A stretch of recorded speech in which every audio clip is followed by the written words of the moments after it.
Assalamualaikum warahmatullahi wabarakatuh. Perkenalkan, nama saya Sulistiawati. Saya dari program studi akuntansi reguler A semester 3 dengan NIM 031112200002. Di sini saya akan membaca laporan keuangan dari perusahaan PT Inti Keramik Alam Asri Industri Tbk dan anak entitasnya, dari laporan neraca, laporan laba rugi, laporan perubahan modal, dan laporan arus kas.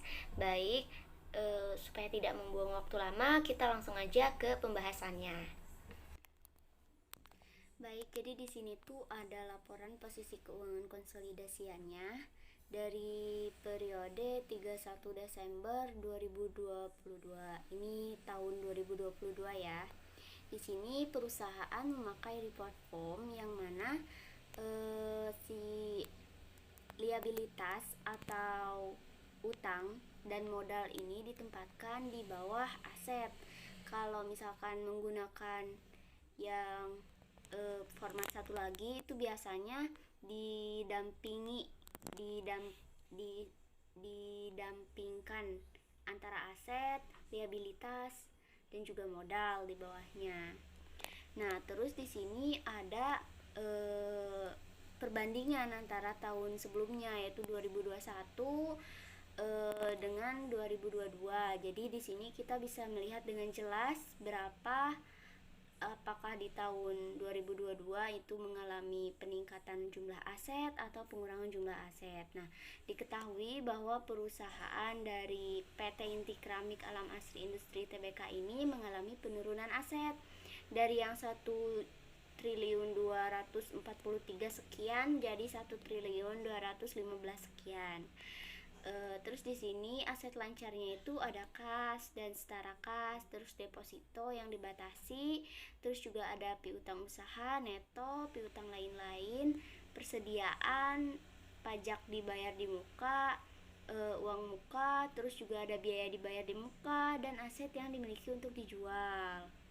Nah, di sini kita bisa lihat dengan jelas ya, aset lancar mengalami penurunan dari yang 164 juta sekian menjadi 141 sekian.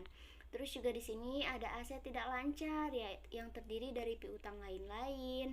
Terus juga ada uang muka, terus aset pajak tangguhan, dan aset tidak lancar lain-lain.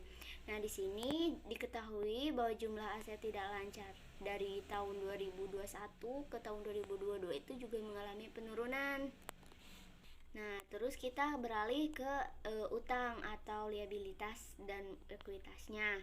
Di sini perusahaan PT Inti Keramik Alam Asri Industri Tbk membagi utangnya yaitu menjadi utang jangka pendek dan utang jangka panjang. Diketahui juga bahwa utang jangka pendeknya itu mengalami kenaikan dari yang 2021 sebesar 188 sekian menjadi 406 sekian di tahun 2022. Terus untuk jangka panjangnya juga mengalami penurunan dari yang 270 menjadi 662 juta. Terus untuk jumlah liabilitasnya diketahui bahwa perusahaan PT Inti Keramik Alam Asri Industri Tbk ini mengalami kenaikan. Nah, terus ke ekuitasnya. Nah, ekuitas di sini terdiri dari ekuitas diterbitkan dan cadangan yang didistribusikan pada pemilik entitas induk, yang terdiri dari seperti modal saham, karena PT Inti Keramik Alam Asri Industri ini juga bergerak di bidang saham juga, bukan hanya di bidang manufaktur. Terus selanjutnya ada tambahan modal di setornya. Terus selanjutnya selisih transaksi ekuitas dengan pihak non pengendali dan penghasilan komprehensif lain, serta perusahaan juga menerapkan atau mencantumkan defisit yang dialami. Terus juga terdapat jumlah ekuitas diterbitkan dan cadangan yang diatribusikan pada pemilik entitas induk kepentingan non pengendali. Terus juga di sini diketahui bahwa jumlah ekuitasnya dari tahun 2021 ke tahun 2022 ini mengalami peningkatan sebesar 747. Nah, di sini total liabilitas dan ekuitasnya berubah ya, dari yang 1.243 2043 menjadi 1.1.215. Baik, setelah itu kita masuk ke laporan laba rugi dan penghasilan komprehensif lain, konsolidasian. Untuk tahun yang berakhir 31 Desember 2022, ini tahun yang sama ya, yaitu tahun 2022.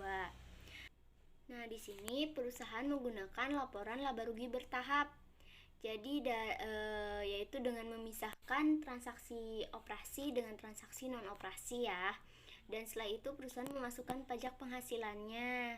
Serta di dalam laporan laba rugi juga memiliki data dari pos tidak biasa atau pos luar biasa ya, yaitu pengukuran kembali liabilitas imbalan pasca kerja. Terus juga dari data laporan laba rugi ini diketahui juga bahwa perusahaan mengalami kerugian. Nah, di sini juga perusahaan PT Inti Keramik Alam Asri Industri Tbk mencantumkan jumlah pendapatannya. Ini formatnya juga sama ya seperti neraca tadi, yaitu melakukan perbandingan antara tahun 2021 dengan tahun 2022. Jadi di sini diketahui bahwa pendapatan yang dihasilkan PT Inti Keramik Alam Asri Industri Tbk ini mengalami kenaikan dari yang 2021 186 juta menjadi 235 di tahun 2022. Dan untuk beban pokok pendapatannya, perusahaan juga mengalami kenaikan sehingga dihasilkan laba brutonya senilai 109 juta. Selanjutnya perusahaan kan membagi beban operasional ya. Nah, di sini beban operasionalnya perusahaan PT Inti Keramik Alam Asri Industri Tbk mencantumkan beban penjualan, terus beban umum dan administrasi, sehingga diperoleh laba atau rugi usahanya, yang mana ini mengalami rugi ya, dari yang sebesar 15 ini mengalami laba dari yang 15.490 rugi menjadi 554.000 laba. Terus untuk beban non operasinya, perusahaan mencantumkan kerugian selisih kurs neto dan juga beban keuangan serta beban lain-lain. Nah, di sini beban keuangannya itu mengalami penurunan. Nah, setelah itu perusahaan mengalami rugi sebelum pajak penghasilan senilai 34 juta. Nah, kerugian ini tuh dari tahun 2021 mengalami sedikit penurunan. Dari tahun 2021 itu senilai 57 dan di tahun 2022 ini sebesar 35. Jadi ini mengalami pengurangan rugi ya. Sehingga di sini kita perusahaan memasukkan juga penghasilan komprehensif lainnya seperti pos tidak biasa tadi. Nah, yaitu pos yang tidak akan direklasifikasikan ke laba rugi, yaitu pengukuran kembali liabilitas imbalan pasca kerja, itu termasuk pos tidak biasa. Terus juga ada rugi yang diatribusikan kepada pemilik entitas induk kepentingan non pengendali.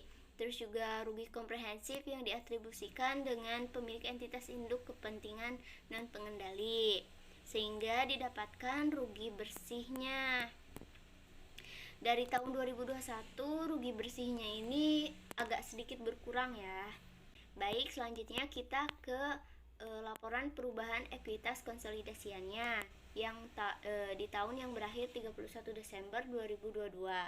Di sini perusahaan cukup memindahkan akun-akun yang ada pada laporan sebelumnya. Jadi di laporan neraca dan laporan laba rugi tinggal dimasuk-masukin. Seperti untuk bagian atas itu ada modal saham ya. Nah, modal sahamnya ini kita ambil di saldo pada 31 Desember 2021 dan saldo sehingga dihasilkan saldo pada 31 Desember 2022. Nah, modal saham sendiri itu ada di laporan neraca sebesar 981 juta sekian. Terus juga selanjutnya tambahan modal di setor itu ada di neraca neraca apa itu ya, bentar, tambahan modal di setor itu ada di neraca ya. Nah, sekitar 396 itu dimasukin sehingga dapat saldo pada 31 Desembernya dan seterusnya. Dan untuk seperti selisih transaksi ekuitas dengan pihak non pengendali itu ada di laporan laba rugi. Terus untuk penghasilan komprehensif lain itu juga ada di laba rugi. Terus untuk defisit itu juga ada di neraca ya, itu ada di neraca.